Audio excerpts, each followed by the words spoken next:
श्री प्राणनाथ प्यारे की जय, श्री सद्गुरु महाराज की। सुंदर साथ जी, अब श्री प्राणनाथ जी जब रामनगर में थे, कई सारे सुंदर साथ का धामगमन हो गया। आजूज माजूज का रूप धारण करके दज्जाल ने कई सुंदर साथ को छीन लिया श्री जी के चरणों से। अब ऐसे में ही औरंगजेब बादशाह ने पुरदिल खां को हुक्म देकर के भेज दिया कि तुम रामनगर में जाकर के वैरागियों की जांच करो, वैरागियों का क्या उनका तात्पर्य है, क्या उनका विचार है, कैसे वो वैरागी हैं, उनके विषय में जांचो। ऐ कौन है, कहाँ से आए है, इनका मतलब कौन, ये वैरागी कौन है, कहाँ से आए हैं, इनका ऐसे घूमने का मतलब क्या बैठता है। इन सुन हुक्म खिदर को भेजा ऊपर मोमिन। औरंगजेब बादशाह का हुक्म पुरदिल खां के ऊपर हुआ। पुरदिल खां ने अपना आगे शेख खिदर को भेज दिया, आगे से आगे अधिकारी को। शेख खिदर सेनापति सेना लेकर के आया, ऐदी होए के करता बड़ा शोर। बहुत शोर का मतलब चिल्लाता हुआ और अपना पूरा दबाव दिखाता हुआ गड्ढे से ही पुकारिया किया राजा ऊपर जोर। गड्ढे से संदेश भेज दिया शेख खिदर ने कि भी राजा, मैं तो आया फकीरों पर पकड़ दो मेरे हाथ, ना तो मुहिम तुम पर ऐ चले मेरे साथ। क्या हुक्म किया, रामनगर के राजा को ऐलान कर दिया, नोटिस भेज दिया, सूचना दे दी कि भाई या तो इन वैरागियों को पकड़ करके मेरे हवाले कर दे, क्योंकि बादशाह औरंगजेब का हुक्म है। अगर तुम इनकी मदद करना चाहते हो, पकड़ करके नहीं हमें हमारे हवाले करते, तो समझ लो ये हुक्म आपके नाम है, हम युद्ध करेंगे, तुम युद्ध के लिए तैयार हो जाओ। हुक्म पातशाह के हम आए तुम पर, जो ढील करो इन बात में तो होत गुनाह तुम पर। ये बादशाह का हुक्म है, अगर इस हुक्म की अदुल्ली करोगे, हुक्म को अनसुना करोगे, तो इसके दोष में तुम्हारे ऊपर ही ये हुक्म होगा, इसका दंड तुम्हें भोगना पड़ेगा। ऐ बात राजा सुन के भेज दिया कोतवाल, तुम कहो जाए स्वामी कृष्णदास को ऐसा हुआ हवाल। सुंदर साथ जी, जब शेख खिदर ने ये हुक्म बात उस रामनगर के राजा को किया, सूचना दी उसको, राजा ने अपने एक कोतवाल को श्री प्राणनाथ जी के पास भेज दिया कि जाओ तुम उस महात्मा कृष्णदास को कह दो, ये सारी सिचुएशन, सर बात का सब सिलसिला उनको समझा करके कह दो कि बादशाह का हुक्म है, कोई छोटी मोटी बात नहीं, कुछ समय के लिए आप रामनगर छोड़कर कहीं और चले जाओ, फिर जब यहाँ सुख शांति हो जाएगी फिर आ जाना। 1-4 दिन तुम यहाँ से बैठो जाए जागा और फेर के तुम आइयो बैठियो अपने ठोर, पर पातशाही दबदबा सह न सके हम, एक लाठी आवे उनकी सो फेर ना सके हम हुक्म। कोतवाल को क्या समझा करके भेजा राजा ने कि कोतवाल उस कृष्णदास महात्मा को समझा करके कहना कि ये दबदबा का मतलब हुक्म बादशाह का है, बादशाह की हुकूमत के सामने हमारा कुछ नहीं चलेगा। बादशाह तो बादशाह का एक सिपाही भी आकर के हमें कोई हुक्म आज्ञा करे, हम उसको मोड़ नहीं सकते, वैसा ही हमें चलना पड़ेगा। ताको श्री जी साहिब जी ने झुक के दिया जवाब। कोतवाल ने जब श्री प्राणनाथ जी को जाकर के ये सूचना दी, तो श्री प्राणनाथ जी बड़े नरम भाव से कहते हैं, हम ना डरे बादशाह से आवे क्यों ना सिताब। कोतवाल को कहते श्री जी कि बादशाह का हमें डर नहीं है, बादशाह जल्दी ही क्यों नहीं आ जाता हमें पकड़ने के लिए, हम तो चाहते ही हैं कि हमें बादशाह के पास कोई पहुंचा दे, बादशाह स्वयं बुला ले या कोई हमें पहुंचा दे दरबार में, हमें उसका डर नहीं है, इस बात की हमें खुशी है। हम तो राह देखते हैं क्यों आकर बुलावे हम तो प्रतीक्षा करें कोई हमें किसी रूप से भी बादशाह अपने दरबार में बुला ले। बैठे रहो घर अपने जिन उपराला करो तुम। कोतवाल से श्री प्राणनाथ जी कहते हैं, कोतवाल तुम राजा को बता देना जाकर के कि आप राजा अपने घर अपनी राजधानी में ऐसो आराम से रहे, हमारा उपराला करने की उसको कोई ज़रूरत नहीं, हमें राजा की मदद की ज़रूरत नहीं, वो अपना सुख चैन से रहें और उसको बीच में किसी प्रकार की चिंता ना करें। तब कोतवाल जाके करी राजा सो अर्ज, वैरागी तो यूं कहें हम ना डरे इन गर्ज। सारी बात कोतवाल ने फिर राजा को जाकर के सुना दी, जो श्री प्राणनाथ जी ने कही कि वो वैरागी डरने वाले नहीं हैं, वो कहते हमें किसी का डर नहीं है और हमारे लिए राजा को चिंता करने की कोई ज़रूरत नहीं। आवन देव उनको हम समझेंगे उनसे, तुम हमारे उपराले ना रहियो मदद में। और उन्हें महात्मा कृष्णदास जी ने स्पष्ट लफ्जों में कह दिया कि हमारी मदद करने की आपको ज़रूरत नहीं, हम उनसे आप निपट लेंगे, वो हमारे पास आएगा तो हम उसको समझा देंगे। तब राजा ने फिर पठवाया, तुम जाए कहो यों कर, हम तुम सो कहते हैं अर्ज दूसरी बेर। राजा ने कोतवाल से फिर कहा, कोई बात नहीं भाई, अब की बार तो हुई, लेकिन अब फिर जा तू जाकर के उस महात्मा को कहते कि अब दूसरी बार आपको कहने के लिए आए हैं, आप हम अपने धर्म को इसी वास्ते डरात, पकड़ ले आवे तुमको तो शर्म हमारी जात। महात्मा जी को समझा करके कहो कि हमें एक बात का डर है कि हिंदू राजा के दरबार में हिंदू महात्मा को और मुसलमान पकड़ करके ले जाएं बेअदबी रूप से। हिंदुओं में हमारी शर्म यानी कि इज्जत खत्म हो जाएगी, अपनी इज्जत के लिए हम डर रहे हैं, हमें इस बात की चिंता और आपकी बात नहीं, ये जाकर के उनको कह दो। अब कोतवाल फिर प्राणनाथ जी के पास आते हैं, तुम 10-20 कोस छिपके बैठो जाए, फेर के तो आइयो हम लेवेंगे बुलाए। फेर के कोतवाल ने आए करी अर्ज, राजा यूं कहता है अपने स्वार्थ गर्ज।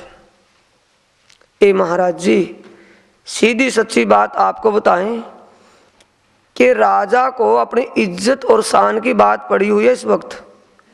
आपके लिए ही नहीं, उनकी भी इज्जत इसमें चली जाएगी कि हिंदू महात्माओं को हिंदू राजा के दरबार में और मुसलमान बादशाह या कोई फिरंगी पकड़ करके ले जाए, इज्जत में खामी होगी। तब जवाब दिया, श्री जी तुम कछु ना करो फिक्र, हम समझ लेंगे, इनको आवने दो हमारी नज़र। श्री प्राणनाथ जी कहते, सुंदर साथ जी कि उस बादशाह को मेरी नज़रों के सामने आने तो दो, और सामने आते ही पिघल जाएगा, हम उसको अच्छी तरह समझा देंगे। हमारे लिए तुम्हें चिंता करने की क्या जरूरत है? बादशाह जाने हम जाने, बादशाह आएगा हमें पकड़ने आएगा, हम उसके पास जाएंगे, तुम चिंता तुम क्यों करते हो? कसु ना चले इनका जोरा हम ऊपर, देखती गल जाएंगे बानी सुन पटंतर। ए दिव्य परमधाम की वाणी को सुनते ही बादशाह नरमा जाएगा, वो ऐसा विनम्र भाव का हो जाएगा जब उसको ब्रह्म ज्ञान और दुनिया के ज्ञान का जब उसे सूझ आएगी, समझ बनेगी। यानी कि जब हकीकत और मार्फत के भेद हम उसको समझाएंगे, वाणी का मर्म समझ लेगा, वाणी की बात, वाणी की हकीकत, वाणी के मार्फत हर भेद को समझेगा तो अपने आप पिघल जाएगा। जिन तुम अपने दिल में ले आओ दग दगा कोए, ए आसान होएगा आज्ञा से जेर होए। तुम इस बात का दिल में दुख मत करो, किसी प्रकार का दिमाग में चिंता व किसी बात की परेशानी लेने की कोई आवश्यकता नहीं। धाम धनी के हुक्म से वो अपने आप ही अधीन हो जाएगा, हर बात को समझने की कोशिश करेगा। फिर गया कोतवाल राजा पे, सब कही बीतक, राजा सुन अचरज भया, इन्हें का सुना आवेशक। कोतवाल ने फिर राजा को जाकर के कहा, राजा हैरान होता है, क्या इनको औरंगजेब बादशाह के विषय में थोड़ा सा भी डर नहीं? इनमें थोड़ा भी इनके इस बात का भय नहीं? जाए सुवंश राय तुम कहो क्यों डरते नहीं तुम, पातशाही लोकन से पीछे क्या करेंगे हम। पास में ही बैठा उसका वजीर था सुवंश राय। राजा ने रामनगर के राजा ने अपने वजीर सुवंश राय को कहा कि सुवंश राय तुम खुद जाओ और जाकर के महात्मा को समझा दो, क्यों डरते नहीं तुम, के तुम्हें किसी प्रकार का भय ही नहीं बादशाह की तरफ का। पातशाही लोकन से, बादशाह के ऐसे शरीयत के राज और ऐसे इस दबदबे से, ऐसी हुकूमत से पीछे क्या करेंगे हम। अगर आपको पकड़ करके ले ही गए हम पीछे से क्या कर लेंगे, इसलिए आप यहाँ से कुछ समय के लिए पहले ही चले जाओ। जब तुमको पकड़ के ले जाएं हजूर सुल्तान, तब हमारे दिल में ओए बदनामी सुने कान। ए महाराज जी, जब आपको पकड़ करके बादशाह औरंगजेब के पास ले जाएंगे और इस बात को जब हिंदू राजाओं में चर्चा में हम सुनेंगे, हिंदू राजा इस बात की चर्चा करेंगे, हिंदुओं में चर्चा होगी, तो हमारी नाक कट जाएगी, यानी कि हमारी इज्जत मिट्टी में मिल जाएगी। हम अपनी बेइज्जती को अपने कान से नहीं सुनते, अपनी बदनामी को अपने कान से नहीं सुन सकते, इसलिए आप पहले चले जाओ। सुवंश राय सुन आया कही श्री जी साहिब जी से बात, राजा को कहलाई थी ताकि करी विख्यात। अब राजा, रामनगर के राजा के वजीर सुवंश राय ने राजा की कई बात अच्छी तरह से प्राणनाथ जी के सामने खुलासा करके कह दी। जो भी उन्होंने कहा, तो अब श्री प्राणनाथ जी कहते हैं, तब श्री जी साहिब जी एक कहा जिन डरो मन में अपना बल दिखाया कर चर्चा उनसे। श्री प्राणनाथ जी ने अपना आत्म बल सुवंश राय के सामने पेश करते हुए कहा कि सुवंश राय तुम क्या कहते हो बादशाह की बात। एक बादशाह नहीं अनेकों बादशाह हमारे चरणों में लोटपोट होंगे, ये बादशाह को समझने तो दो। अभी उसको हकीकत और मार्फत का भेद ही अक्ल में उसकी नहीं आया। हकीकत और मार्फत के भेद जब समझा करके हम कहेंगे, वो बादशाह हमारे चरणों में आएगा और समझ करके हर बात को विचारेगा। उन जाए कई राजा सो काहे को कहो तुम, बिना मार अपनी सब डर बताया हम।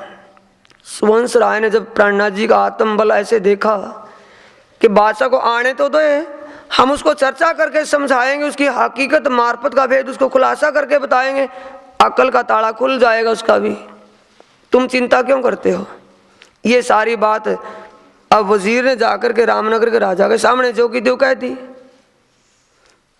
कि राजा हमने कहने सुनने में तो कसर नहीं रखी और मारपीट बाकी है, मारपीट करके इनको भगाएं और तो काम बाकी है, बाकी कहने सुनने में हमें किसी प्रकार की कसर नहीं रखी। हर प्रकार से कह समझा करके तो समझा लिया, लेकिन वो मानने वाला नहीं है। जहां लग अपना कहना सो कह चुके हैं सब, जो कुछ हमारा जो अपना अधिकार था, हमारा फर्ज था, उसके अनुसार तो पूरी रूप से कह दिया। अब इनके दिल में जो आवे सो करेंगे तब। अब आप उनको ज्यादा कहने सुनने की जरूरत ही ना रखो, कहने सुनने का हमारा फर्ज पूरा हो गया, आगे जैसा वो चाहेंगे वैसा करते रहें। यों करते दिन दूसरे से खिदर पहुंचे धाए, मुलाकात राजा सो करी पहले यही बताए। ये सिलसिला चला ही हुआ था कहने सुनने का। इतने में शेख खिदर अपनी सेना लेकर के रामनगर में ही पहुंच गया और जाकर के सूचना दे दी राजा को, हम आए हैं 3 काम को पकड़ दो वैरागी, तुम हजूर में ले जाएंगे, हमको है हुक्म। अरे राजा, हमें बादशाह औरंगजेब का हुक्म हुआ है वैरागियों को पकड़ करके ले जाने का। हमने आपके पास सूचना पहले भेज दी थी, अब वो वैरागी बताओ कहाँ पर हैं, हमें पकड़ के हमारे हवाले कर दो। जो तुम इनकी रक्षा करो तो है मुहिम तुम पर। अगर तुम इनकी रक्षा करना चाहते हो, इनकी मदद करना चाहते, इमदाद इनको दोगे, अपनापन बरतोगे हिंदुओं से, हिंदू महात्माओं से, तो ये हुक्म तुम्हारे नाम है, युद्ध के लिए तैयारी कर लो, मैं युद्ध करने के लिए आया हूं। केतिन के पकड़ दो ना तो बांधो कमर। तब राजा बोलिया हमसो ना कछु काम, तुम जाए पकड़ो उनको ले जाओ अपने ठाम।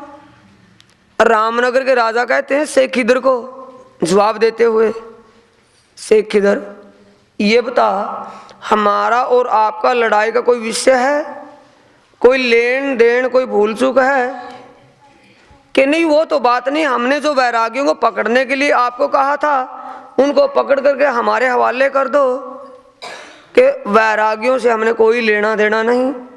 ओ वैरागी बैठे केतकी नदी पर, उनके पकड़ कर अपने हवाले कर लो, ले जाओ जहाँ ले जाना है। हम उनके लिए कुछ भी उजर नहीं करेंगे, किसी प्रकार का हम बीच में दखले अंदाज नहीं करेंगे, कोई किसी प्रकार का रुकावट नहीं करेंगे। महात्मा जानो और तुम जानो, हमारे से आपका कोई लेन देन नहीं है।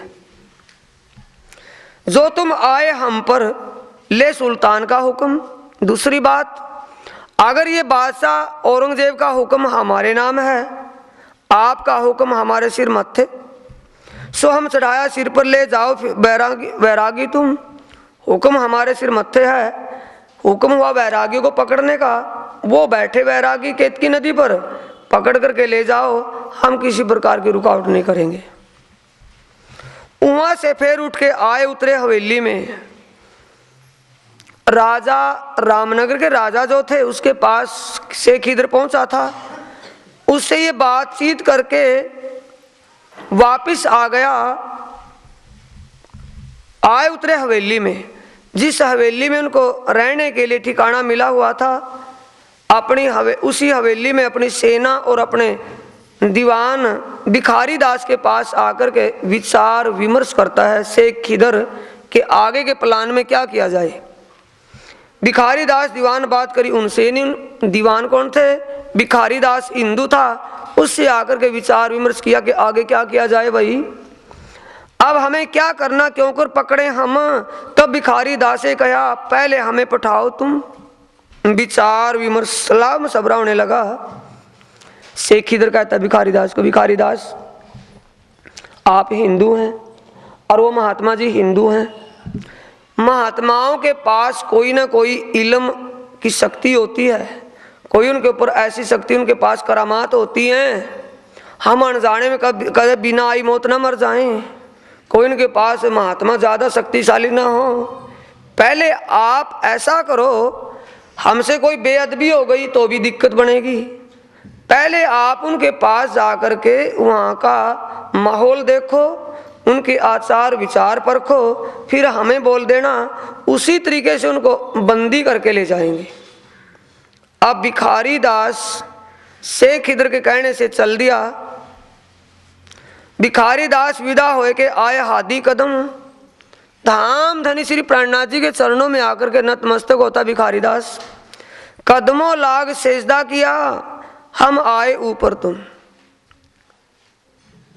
दीवान था ना, दीवान की वर्दी होती है, फीतियां लगी होती हैं, पहले पहचान होती है दीवान है, सभी दीवान थोड़ी हैं, दीवान की पहचान होती है ना कोई न कोई। तो दीवान जब जाकर के प्राणनाथ जी के चरणों में प्रणाम की और खड़ा हो गया, प्राणनाथ जी प्रणाम, सिजदा तो किया, प्रणाम करके खड़ा हो गया। प्राणनाथ जी कहते हाँ भाई दीवान जी, जिस कार्य के लिए आप आए हो उस कार्य को करो। कि महाराज श्री हुक्म तो यही हुआ कि आपको हम पकड़कर औरंगजेब के यहाँ पेश कर दें, हम तो चाहते ये बात है भाई, औरंगजेब हमें बुला ले या कोई हमें पकड़ करके औरंगजेब के पास ले जाए, यही तो हमारे दिल की एक विशेष इच्छा है, भावना भी यही है हमारे दिल में।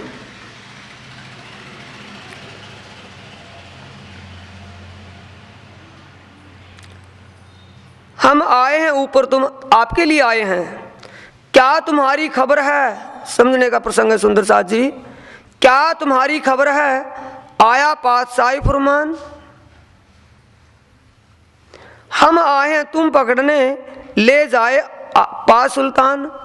के महाराज श्री आपका परिचय आप दे दो तो अच्छा है, क्योंकि आपको पकड़ करके ले जाने के लिए बादशाह के पास हम आए ही हैं, पर आप थोड़ा अपना अता पता कुछ तो।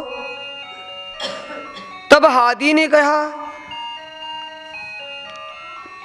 जुआ सुआ चले हुए ना दरबार में, तब हादी कौन श्री प्राणनाथ जी ने कहा हमको तो ऐही चाहा, और वही हम तो चाहते ही है कोई हमें पकड़ करके ले जाए बादशाह के पास, जो हमको ऐ याद करे, कोई हमको उत पहुंचाए, या तो बादशाह खुद हमें बुलवा ले या कोई हमें पकड़ करके वहां ले जाए। मैं तो यही चाहता हूँ, दिन रात मेरे को यही इच्छा लगी हुई है, और उस काम के लिए तुम आ गए, ले चलो हमें पकड़ करके।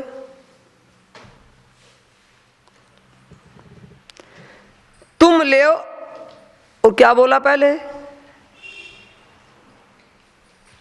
क्या तुम्हारी खबर है? अपना आता पता। प्राणनाथ जी कहते तू मेरा पता लेने के लिए आया है, ले जाने के लिए? कि नहीं महाराज श्री, थोड़ा अपने विषय में तो कुछ बता तो दो, आपके क्या विचार हैं, आप कौन वैरागी, कहाँ से आए हो, कौन हो, किस लिए फिरते हो? समझ में आ गई बात? कौन हो, कहाँ से आए हो, क्यों घूम रहे हो, क्या कारण है घूमने का, इस विषय में थोड़ा बता तो दो। तब प्राणनाथ जी कहते इसको जानने के लिए तो समय देना पड़ेगा भाई, चलती चाल का काम नहीं। अगर मेरी पहचान करने के लिए मैं आया कहाँ से हूँ, क्यों आया हूँ और क्यों घूम रहा हूँ, ये बात जानने के लिए आपको बैठना पड़ेगा, सुनना पड़ेगा। कहो तो मैं बताऊँ? कि महाराज श्री बता दो, मैं जानने के लिए तो कहता हूँ, बैठ जा फिर।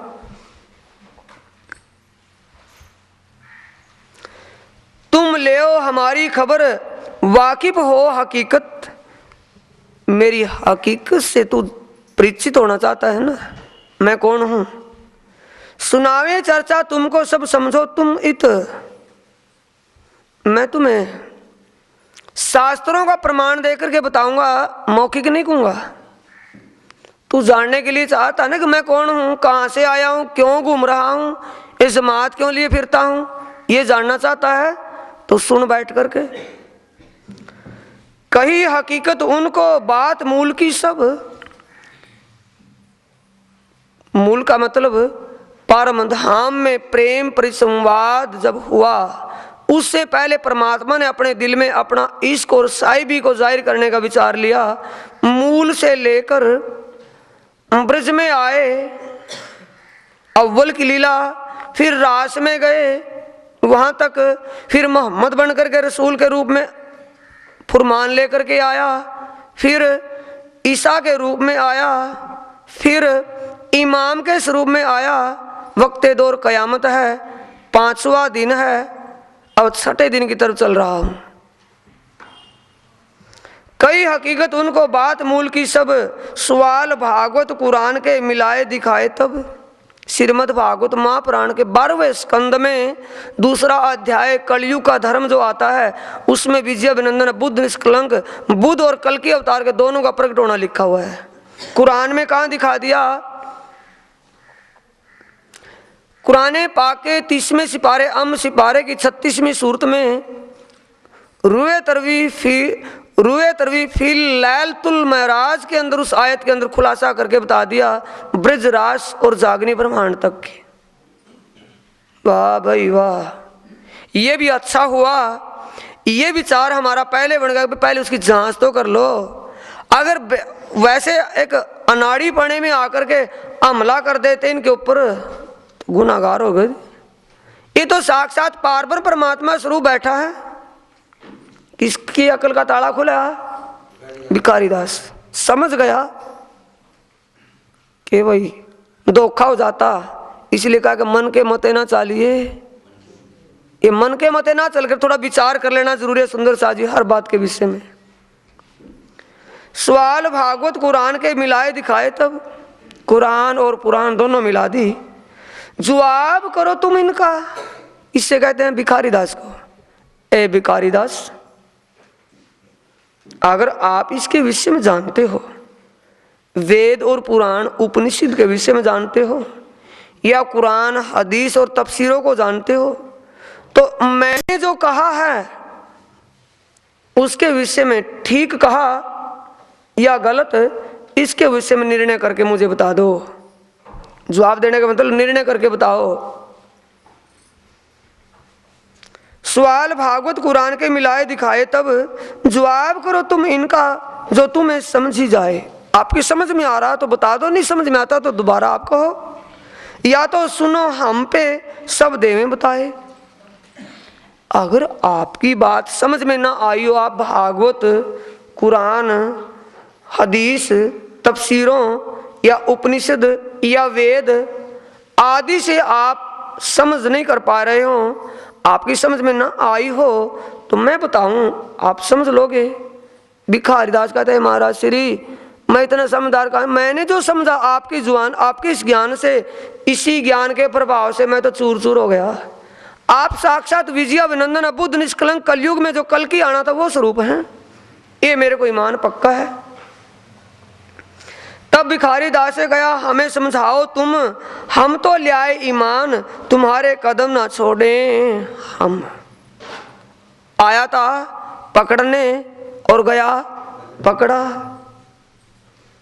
आया था पकड़ने के लिए और खुद पकड़ा गया। क्या कहता है, हे धामधनी, हे परवरदिगार, हे धनी, ये कृपा कर दो अब तो आपके चरण ना छूट जाए पर दुनिया छूट जाए।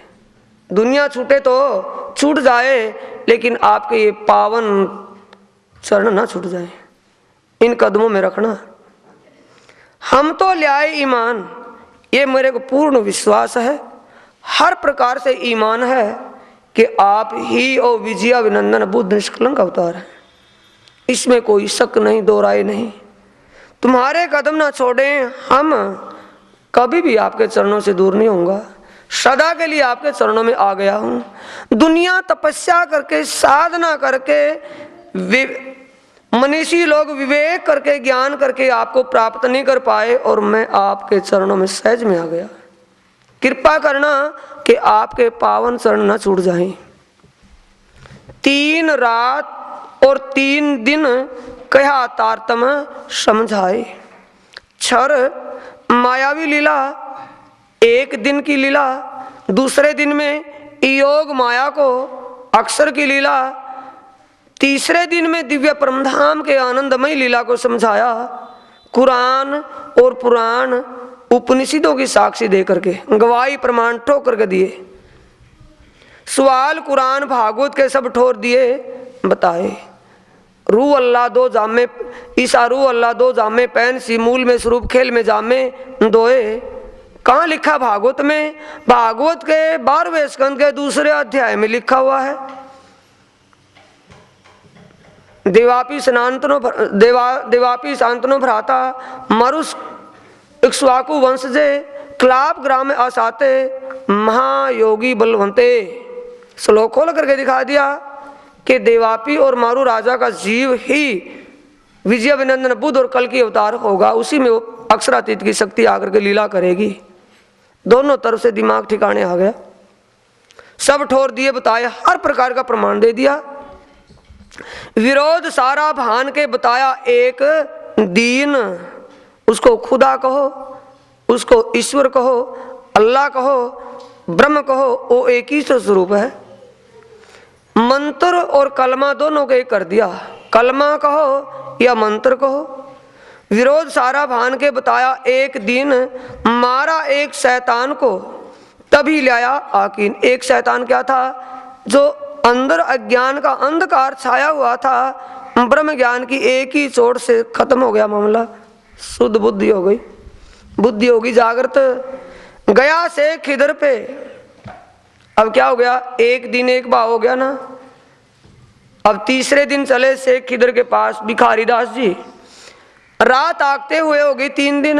शेख खिदर को के आएगा भी, पता नहीं क्या बात होगी, कोई खबर भी तो नहीं दी, कोई अंगामा न हो गया हो, बात कारण क्या है? यानी मन में पता नहीं क्या क्या बात उपज रही है शेख खिदर के। तीसरे दिन गया और सामने शेख खिदर को जब देखा और दूर से कहता है ला इलाहा इल्लल्लाह मोहम्मद रसूल अल्लाह अल्लाह वसल्लम। शेख खिदर देखता है इसको हो गया क्या भाई? मैं इसको कहता था 5 परगने तेरे को मिल जाएंगे, 5 राज्यों का मालिक हो जाएगा, 5 स्टेटों का। तू मुख से कलमा तो कह दे। मेरे कहने से कभी कलमा नहीं कहा, और आज बिना लोभ, बिना किसी स्वार्थ के कलमा कह रहा है। हो गया क्या इसे? आने तो दो नजदीक। नजदीक गया, वक्ते दौर कयामत आ चुका है, ईसा और इमाम दज्जाल से लड़ रहे हैं, मोमिनों का वो धर्म युद्ध हो रहा है, लड़ाई काफरों से लड़ाई हो रही है। कमाल हो गया भाई। शेख इधर कहता है सुंदर शाह जी है मुसलमान, शेख इधर हिंदू भिखारी दास ओ उस मुसाफ कुरान के गूज भेद को खोल खोल करके कह रहा है ऊंची आवाज से। हद होगी भाई, 3 दिन मेरे से गायब रहा और 3 दिन में कुरान की हकीकत को समझ गया, हकीकत और मार्फत के भेद खोलने लगा। ये हो गया क्या? अब कहता तू ये तो बता भिखारी दास, तूने देखा क्या कि मैंने परवरदिगार जमाने के खाविंद को देखा है? देखा है? हाँ देखा है। एक ऐसी बात तुम कही, तुम्हें क्यों कर भाई पहचान? तुझे पहचान कैसे हुई? परवरदिगार है, आखिरी जमाने का खाविंद है, कैसे पहचाना? सो मेरे आगे को हादी आवने के निशान, तू बता तो दे कोई प्रमाणित निशान। हादी का ओ जमाना, हादी काजी बन करके आएगा, कजा करेगा, आने का वो समय, तू बता तो दे कोई प्रमाण। तब सवाल कहे कुरान के और भागवत के प्रश्न, कुरान पाक में और भागवत में कहाँ कहाँ प्रमाण लिखे हुए हैं, उनको खुलासा करके किसने कहा? भिखारी दास ने शेख खिदर को, इनको खोल के कर दो दिल रोशन। किसने कहा? शेख खिदर ने भिखारी दास को कहा।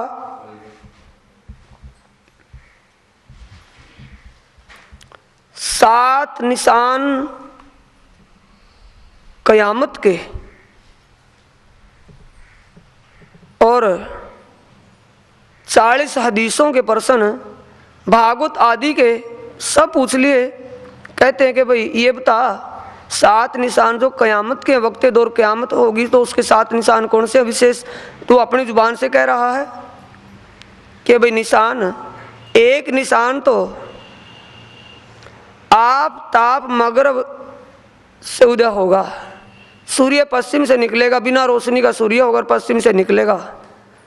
ओ तो ये हादी बैठे हैं, तुम मुसलमानों में ढूंढ रहे हैं, पूर्व की तरफ से प्रकाश देख रहे हैं, ये पश्चिम से दिख रहा है तुम्हें, लेकिन दिखेगा किसको? जिसको दीद बना होगा, दीदार उसको होगा। हर किसी को इसका प्रकाश दिखाई नहीं देगा, नहीं पहचान नहीं होगी। दूसरा, असराफिल कुरान को गाएगा, असराफिल और जबराइल दोनों फरिश्ते अंग संग बैठे हैं हादी के, वो कुरान को खुलासा कर रहा बैठा हुआ वहां, मैंने देखा अपने दीदों से। और आजुज माजुज अभी रामनगर में जाहिर तो किए थे 10 दिन पहले, अष्टधात की दीवार को चाटेंगे, चाटी है ना, चाटी थी ना। और मुर्दे कब्रों से उठेंगे कि मेरा मुर्दा पड़ा था, ये जीव और आत्म इसमें ओ इन्हीं के ज्ञान के प्रकाश से उठी। और भाई ईसा और इमाम दज्जाल से लड़ेंगे, वो बैठे हो दज्जाल से लड़े, अज्ञान अंधकार से या किसी और से। और दाबतुल अर्ज जानवर प्रकट होगा, उसके सींग पहाड़ी बैल के होंगे, छाती शेर की होगी, और भाई हाथी के कान होंगे, सुअर की आंखें होंगी, और उसकी पीठ गिद्दड़ की होगी, गर्दन मुर्ग की होगी। ये आज के इंसान के, कलयुगी इंसान के हैं या नहीं? जब सारे निशान खुलासा करके बता दिए तो कहने लगा या 7 निशान क़यामत के करी, 3 की चर्चा जोर, एक दाबतुल अर्ज और दिखा दज्जाल का शोर।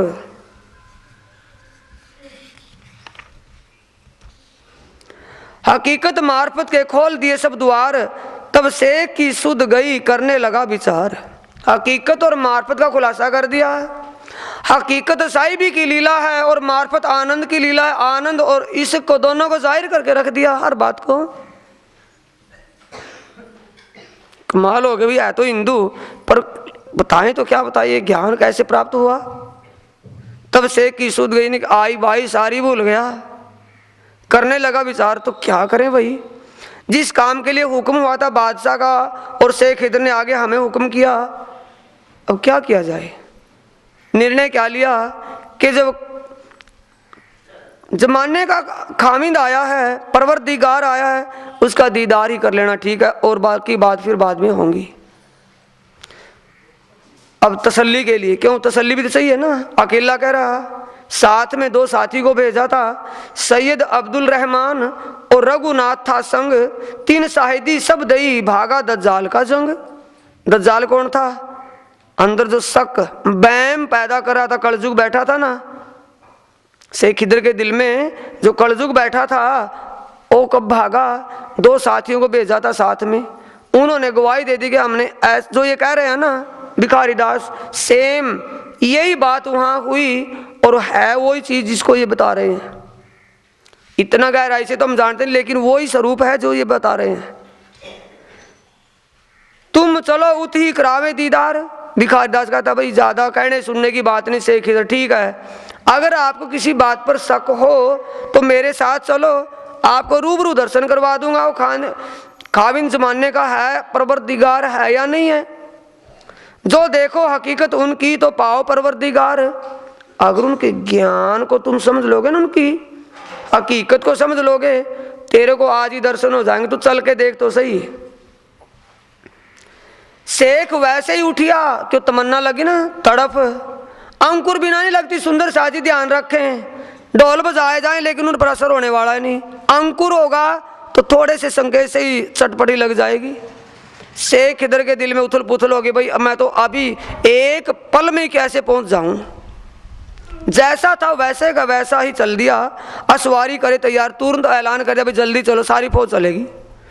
आगे थे खबर करी हम आवत करन दीदार, और सामने सूचना दे दी, प्राणनाथ जी के चरणों में प्रार्थना कर दी, महाराज जी मैं भी आपके चरणों में आपका खादिम आ रहा हूँ सेवा के लिए, मेरे को भी पनाह में लेना, मैं भी आ रहा हूँ, दर्शनों के लिए आता हूँ मैं भी। पहले सूचना मिल गई श्री जी को।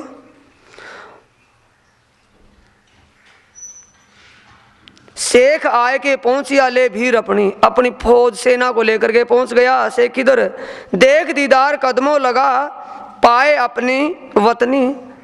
श्री प्राणनाथ जी के चरणों में जाकर के सिजदा बजाया, और प्राणनाथ जी ने परमधाम की आत्मा को शेख किधर के तन में पहचान लिया। ओ ये कहाँ फिरती है रड़ी हुई, बैठी है सेनापति बनी वहां, पर आत्म बैठी परमधाम में, यहाँ सपने में घूम रही है सेनापति हुई। पहचान लिया मेरे परमधाम की मूल खिलवत के रहने वाली आत्मा है। देख दीदार कदमों लगा, पाए अपनी वतनी। प्राणनाथ जी ने अपने परमधाम की आत्मा को पहचान लिया उस तन में। होने लगी चर्चा कयामत का मजकूर, वक्ते दौर कयामत आ गया है।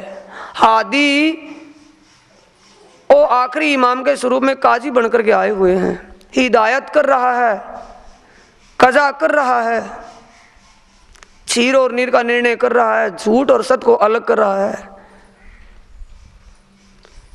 अंकुर के मुताबिक उनको अखंड बहिश्तों में भेज रहे हैं। होने लगी चर्चा क़यामत का मजकूर, सनंदे सुनी तिन्ने सब देखा हक जहूर। सनंदे बिना एक मोहम्मद, और अफसो कहाँ है मोहम्मद इमाम के आने की। रुए तरवी फिलहाल तो महराज में, और अफसो कहाँ है मोहम्मद। अकल का ताला जो लगा हो तो खुल गया कि मोहम्मद साहब के हक की सूरत में अब कहाँ है, इस वक्त में वर्तमान में कहाँ है वो हक की सूरत में। लिखा था फरदा रोज को आने का किसने कॉल किया था, खुदा ने रसूल से, और रसूल ने कहा था मैं भी खुदा के साथ आऊँगा अपने भाइयों के लिए, और उस वक्त मेरी सूरत पर पर्दा होगा, हक की सूरत में वहाँ विराजमान। जब देखा अब सो कहाँ है मोहम्मद, भी ने उसकी एक सुनाई सनंद, साक्षात ओ हक की सूरत में साक्षात पहचान कर ली। इन समय दज्जाल ने किया बड़ा शोर। समझ में नहीं आई बात है। बशरी सूरत में तो पैगाम लेकर के आए थे फुरमान, और हक की सूरत में तो खुलासा करने के लिए आ गए स्वयं। दूसरा कौन करेगा, जिसने लिखा वही तो बताया क्या लिखा था मैंने, क्या कहा था किसी ने, आकर के खुलासा करने लगे स्वयं।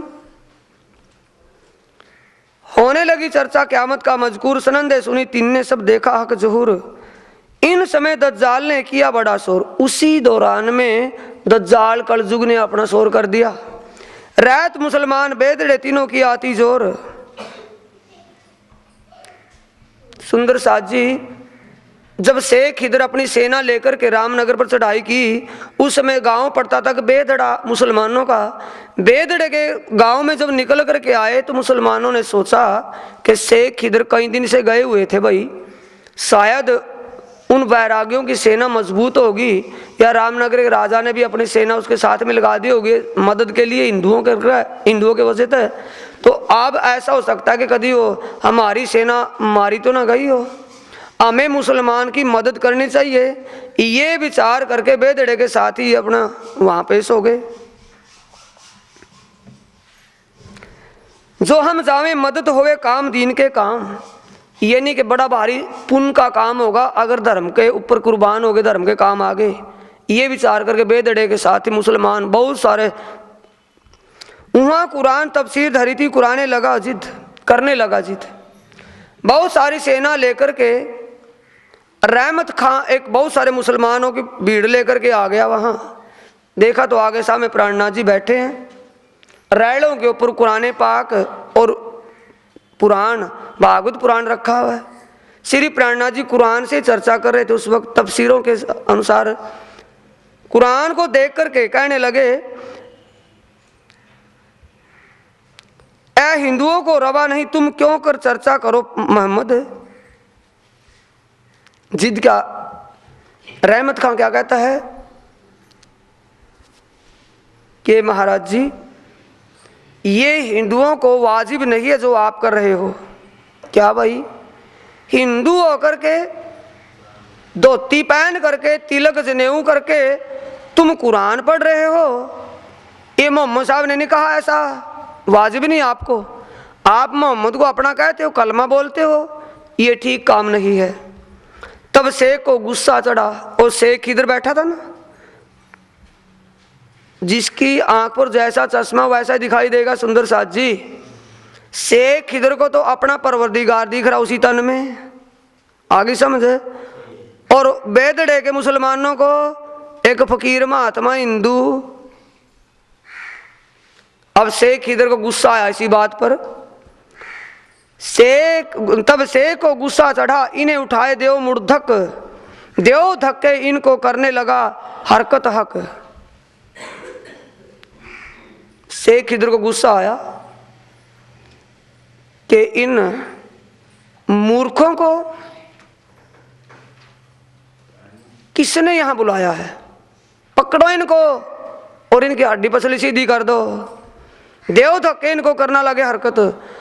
और उस ब्रह्म ज्ञान की चर्चा चली हुई थी, पार ब्रह्म परमात्मा का सिलसिला चला हुआ था, उनकी पहचान की बातें चली हुई थी, बीच में आड़ करके ने और शोर कर दिया, पकड़ो इनको भाई, मुनकरों को बेईमानों को।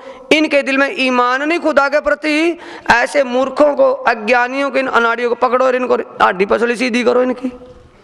सबों ने दे लानत उठाया मजलिस से, जितने भी वहां पठान मुसलमान बैठे थे धक्का दे करके बाहर निकाल दिया वहां से। श्यामो ले उठिया बैठा दज्जाल इनमें, अपना सा मुंह लेकर के चला गया जो दज्जाल इनके अंदर बढ़कर बैठा था, गुस्सा बैठा था ना दज्जाल का रूप करके कलजुग। शेख सब 700 ले आया ईमान। शेख खिदर अपने जितने भी उसके साथी थे उन साथियों सहित सारे साथियों ने, मुसलमानों ने और शेख खिदर ने धनी के चरणों में ईमान से तारतम लिया, ब्रह्म ज्ञान सुना। फिर आया डेरे को करके पूरी पहचान, अच्छी तरह अपनी तसल्ली करके श्री जी के स्वरूप की पूर्ण पहचान करके शास्त्र पुराण से अब अपने उसी ठिकाने पर आता शेख खिदर जो रामनगर में हवेली में था। आया राजा के यहाँ, दिन दूसरे गया राजा की सोबत, है पे राजा तुझको ऐसा पहलवान रहित। राजा से कहता है शेख खिदर, राजा धिक्कार है तुझे, लानत है तुझे तेरे जीवन पर। तेरी नगरी में ऐसी वो परम एक वो महान दिव्य शक्ति बैठी है, तुझे आज दिन तक उनके दर्शन भी नहीं हुए, तू उनके पास जाकर के भी नहीं झुका, धिक्कार है तेरे जीवन पर। तू तिनके दीदार को गया नहीं कब? पहले पूछ लिया था ना कि वैरागी कहां से रहते, कि मैंने आंखों से भी नहीं देखे वो। शेख खिदर ने पहले तसल्ली कर ली थी ना कि भी वैरागियों को पकड़ा कहां से रहते, मुझे नहीं पता कहां रहते, मैंने देखा भी नहीं आंखों से। कि लानत है तेरे जीवन पर, धिक्कार है तुझे, आज दिन तक तूने इनके दर्शन नहीं किए, तो मैं तुझको क्या कहूँ, तुझे पहचानना भई लो अब मैं कहूँ क्या। जब तेरे को अब तक पहचान ही नहीं हुई है कौन है, ज़्यादा कहने सुनने से क्या बनेगा, तेरे को तसल्ली क्या होगी, तेरे अंकुर में तेरे नसीब में ही नहीं है। तब राजा बोलिया अभी तुम करते पुकार, भली भई तुम ही फिरे तुम ही करने लगे करार। राजा मजाक से क्या कहता है, ये भी अच्छा हुआ शेख खिदर, अगर हम कह देते तो आपको वो सच्ची नहीं लगती। आप अभी तो जा रहे थे भी पकड़ो बैरागियों को, पकड़ाओ बैरागियों को, ये करेंगे वो करेंगे, फना कर देंगे। अब बैरागियों के पास गया था तो अब कहता को मेरा खुदा ही है, वो तो मेरा परवरदिगार है, मेरा मौला है, मेरा खामिन है। ये भी अच्छा हुआ तू अपने आप ही सारी बात को जुबान से कहने लगा, देख करके जो देखा होगा। तब शेख बोलिया हमें ना कछु खबर,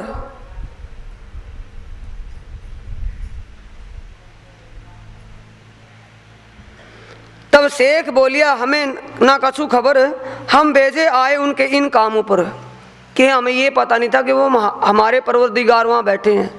ये बादशाह औरंगजेब का हुक्म हमारे ऊपर हुआ था, हम उस हुक्म को पूरा करने के लिए यहाँ चल करके आ गए। हमें ये क्या पता था अभी सामने कौन मिलेगा। हम भेजे आए उनके इन कामों पर, इसलिए तो हम आ गए थे। जब हम देखा हादिये को तहकीक वर हक, ये बका का बात है।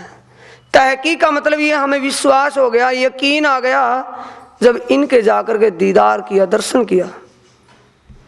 हमको भाई पहचान हमारी सारी भानी शक, शास्त्रों का प्रमाण देकर कुरान हदीस से अपनी पहचान करवा करके हमारी सारी शंकाएं दूर कर दी। इसमें कोई भी संशय और शक नहीं, ये आखिरी जमाने के खामिन हैं, इमाम साहिब हैं, परवरदिगार हैं। अब हम उनके गुलाम जो हमको ऐ फरमाएं, अब हम उनके गुलाम, अब मैं उनका एक सेवक हूँ, दास हूँ। जैसा वो मुझे फरमाएंगे, कहेंगे, हुक्म करेंगे, अब मैं वो करूँगा। पहले मैं औरंगजेब और शेख उस पुरदिल खां का अधीन उनका गुलाम होकर के यहाँ तक आ गया। अब मेरा उनका कोई हुक्म अधिकार मेरे सिर पर नहीं। अब मेरे खादिम, मेरे मालिक, मेरे परवरदिगार जो कहेंगे मैं वो करने को तैयार, वही करूँगा।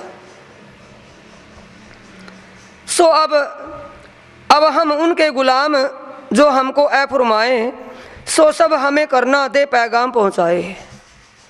हम जैसा हमारे परवरदिगार हुक्म करेंगे वो करेंगे।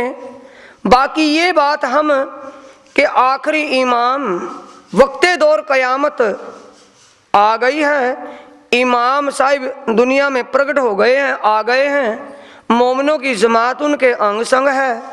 इस बात का पैगाम लिख करके आज ही औरंगजेब बादशाह के दरबार में पेश करेंगे, ताकि औरंगजेब की भी अक्ल में ये बात आ जाएगी वो आया हुआ है। बोलो श्री प्राणनाथ सतगुरु महाराज। तब लोगों ने कहा राजा सो सुकन है इनके पास भुरकी सो हाथ रहे मोमिन। लोग कौन थे? पंडित, बेड़ा गर्क करने वाले वो ब्राह्मण कुलगुरु बने बैठे थे। क्या कहते हो, देख लिया राजा, सुन लिया अपने कानों से, आज तो हो गई तसल्ली। क्या होगी भाई, हमने पहले ही बोला था उस महाराज के पास ऐसी विभूति रखता है, वो अपने चेलों को देकर के रखता है, उसके जो सेवक हैं। जब कोई जाकर के उनके सेजदा बजाता है, उनके चरणों में झुकता है, उनके साथी उसके सिर पर छोड़ देते हैं बुरकी को, और बस वो उन्हीं का बन जाता है। इसलिए तुम ध्यान करना, तुम उनके ना बनना, कभी तुम्हें वो अपना बना ले। बदनसीबी करे क्या, अंकुर नहीं, भाग्य में नहीं। जो कोई जाता है सिर पर डार तिनके, सोई उनका होता है। तुम समझियो सोबत में, यह बात अच्छी तरह समझ लियो, वहाँ ऐसा होता है। राजा कहे मैं जाऊंगा, बैठू ना सोबत, दूर से दीदार करूंगा, वास्ते शेख खिदर के हित। कि भी अब तो मजबूर हो गया, मैं जाना पड़ेगा, क्योंकि शेख खिदर ने जो दबाव दे करके, प्रेशर दे करके कहा है ना, ये बात औरंगजेब तक भी चले जाएगी। शेख खिदर पुरदिल खां को भी कहेगा, पर मुझे उनके कहने के अनुसार उनका फर्ज टालने के लिए जाना तो पड़ेगा, पर मैं कोशिश करूंगा उनके सामने नहीं जाने का, दूर से ही देख लूंगा, दर्शन कर लूंगा। दिन दूसरे राजा ने न्योता किया सबन, बाग में आप आए के दीदार किया मोमिन। राजा ने, रामनगर के राजा ने निमंत्रण दे दिया श्री जी को कि अपनी जमात को लेकर के हमारे यहाँ आप आए और रसोई उत्सव होगा, अपना उपदेश कीर्तन सत्संग फरमाएं। अब श्री प्राणनाथ जी का ठिकाना बाग में हो गया। बाग में दूर से ही अपने बाग में खड़े होकर के उसने दर्शन किया, कभी ये मुझे अपना ना बना ले। और सुंदर सास जी क्या बदनसीबी, जिसको खुदा अपना बनाए सौभाग्य है। परमात्मा अपने योग्य समझ करके अपने लिए, अपने खादिम, अपने चरणों में जिसको ले, सौभाग्य है और नसीब, खुश नसीब है। और क्या विचार लिया हुआ है, किसने बेड़ा गर्क किया ये? भले ही हद का जीव परम धाम की आत्मा ना भी हो, हद के जीवों के लिए भी तो पहली बस में नंबर खोला है। हद का जीव जिन कदी जीवे संगे क्यों ताके मेलो न करूँ भंग, रम्मे रंगे रमाड़ू वासना, वासना तो सत को अंग। जो आत्मा का संग करेगा जीव और जीव भी आत्म की चाल चल देगा, उसको भी नंबर 1 सत्य स्वरूप के निर्मल चैतन्य में उसको बहिष्ठ में मुक्ति मिलेगी। और जो परम धाम के अंदर आनंद है, उस जीव को भी वो आनंद मिलेगा प्रतिबिंब स्वरूप से।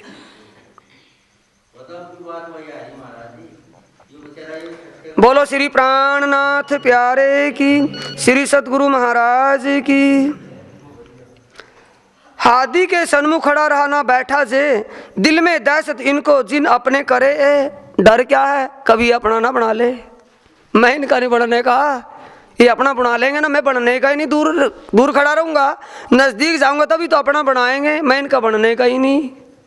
दुनिया अपना, दुनिया परमात्मा का बनने के लिए पता नहीं कितनी दौड़ धूप कर रही है, और वो कहता मैं नहीं बनने का।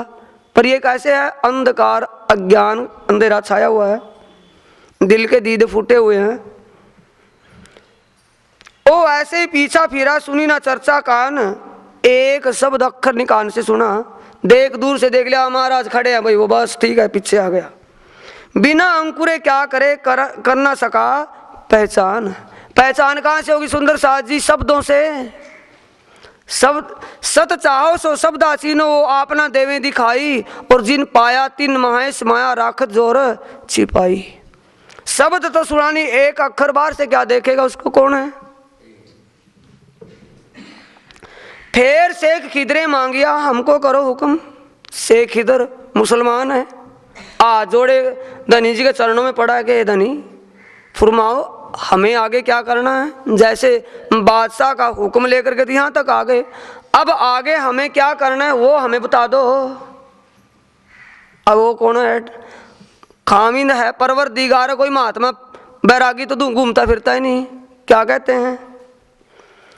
फिर से खिदरे मांगिया हमको करो हुक्म, तैसा हम हजूर में लिखा कर बाब तुम, लिखा करें बाब तुम। तब कहा हादी ने, क्या कहते हैं? शेख खिदर कहता है कि जैसा आप कहोगे हम वैसा ही पत्र लिख कर के, यानी कि उसी का जवाब लिख कर के वो वहाँ दे देंगे। जो पैगाम, जो सूचना मिली थी, नोटिस मिला था, वो लेकर के यहाँ आ गए। यहाँ से आप जो लिखोगे हम दरबार में ले जाएंगे, आप जैसा कहो वैसा हम करेंगे। तब कहा हादी ने, ये सुंदर साथ जी पावर का काम है, ना कि किसी एक बनावटी बहरूपियों का। पावर बैठी है श्री जी के तन में। क्या कहती है? तब कहा हादी ने, तुमको क्या कहें हम। ओ शेख खिदर, मैं तेरे को दबाव दे करके कहूँ कि ये लिख दे, मैं तेरे को रिश्वत दे करके कहूँ कि ये लिख दे, मेरे को कहने की क्या जरूरत पड़ी है? जैसा तुम्हारी अकलें देखा होए हमें तूने कानों से सुना है, आंखों से देखा है, जैसा देखा और तेरी अकल ने सुना समझा है वैसा लिख। मैं क्यों कहूँगा, तू क्या लिखेगा? दबाव देकर कहला दूंगा कि वो इमाम है। मैं तेरे को दबाव रिश्वत देकर कहूँगा कह दे तो आखिरी इमाम खाविंद परवरदिगार आया हुआ है। तेरी अकल ने क्या काम किया? जैसा तूने सुना विचारा और तूने जो फैसला लिया वो लिख दे। मैं दबाव देकर के नहीं कहने वाला। डर है उसको किसी का, कलौंडा उसको किसी की। इसलिए प्राणनाथ जी कहते हैं कि मेरे को दबाव नहीं, ना दबाव दूंगा ना मेरे को डर है किसी का, जो देखा वो लिख दे।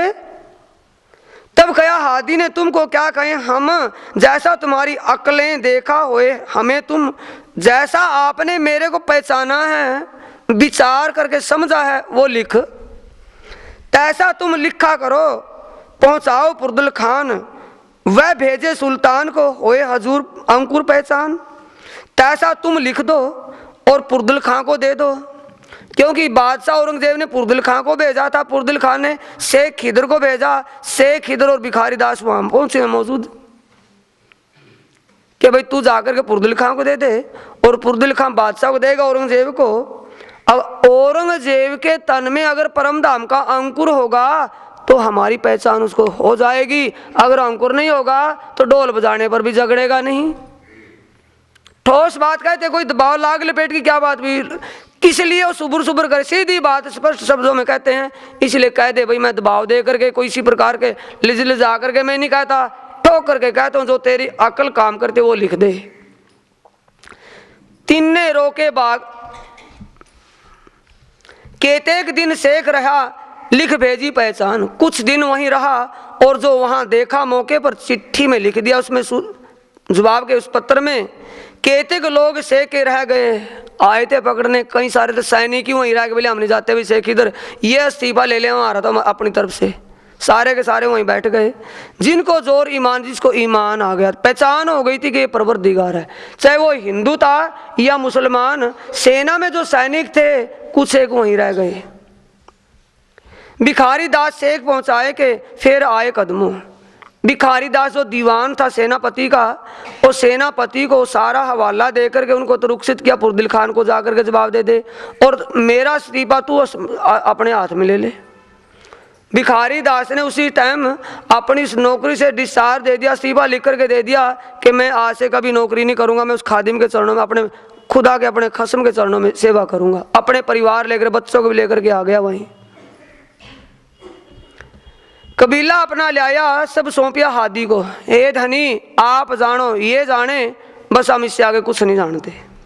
फिर आए थी गुलाम मोहम्मद दौड़ा धमोनी से, तिन्ने सुनी बातें वास्ते लोभ के, था खेस पुरदुल खां का। सुंदर साथ जी थोड़ा सिपाहियों में थोड़ा की बात, था खेस पुरदुल खान का पुकार किया उत से, यानी पुरदुल खान का रिश्तेदार, खास रिश्तेदार था, इसलिए पुरदुल खान ने कहा कि तू कर ले, जाकर के देख ले कुछ न, उन वैरागियों के पास धन बहुत है, लूट मार करके उनको वैरागियों को यहाँ पकड़ के लिया, धन तेरा हो जाएगा।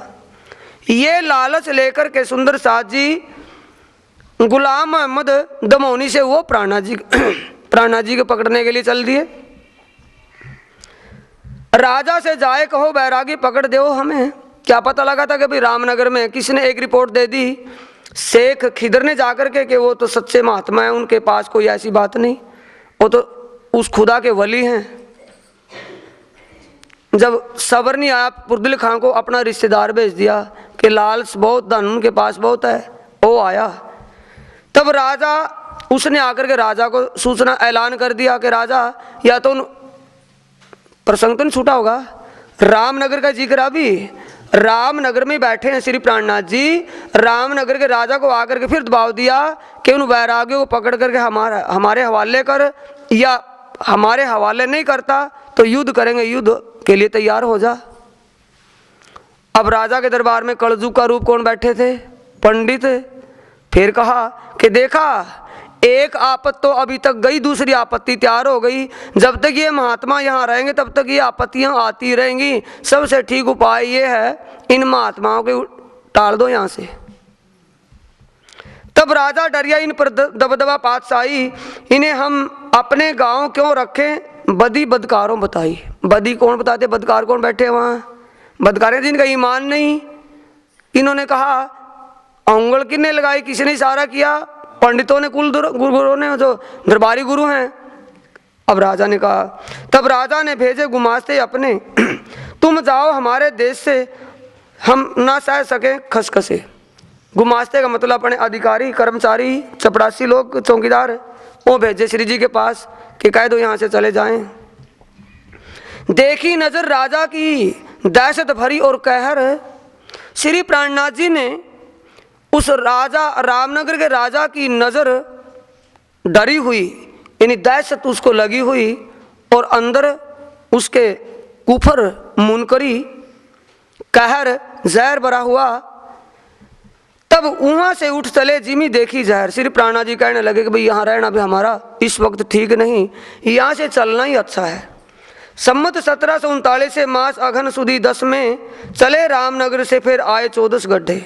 17 सम्मत विक्रमी सम्मत 1739 था।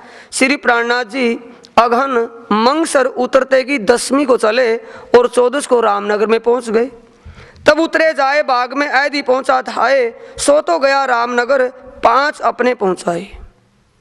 ऐदी जो धमोनी से आया था गुलाम मोहम्मद, वो रामनगर में आकर के दावा बोल दिया। पता चला रामनगर में से बैरागी तो चले गए, अब अपने करतूत दिखाए बिना रहा नहीं गया। 5 सिपाहियों को श्री प्राणनाथ जी के पकड़ने के लिए फिर भी भेज ही देता था। अब श्री प्राणनाथ जी रामनगर से चल करके बाहर जाकर के एक बाग में ही रुके थे, गड्ढा था, गड्ढे में बाग में रुके। रामनगर से चलकर एक बाग में पड़ाव डाला था, इतने पीछे पीछे वो 5 सिपाही चले गए। उसी वक्त में सुंदर साथ जी तब उतरे जाए बाग में ऐदी पहुंचा थाए, सो तो गया रामनगर 5 अपने पहुंचाए।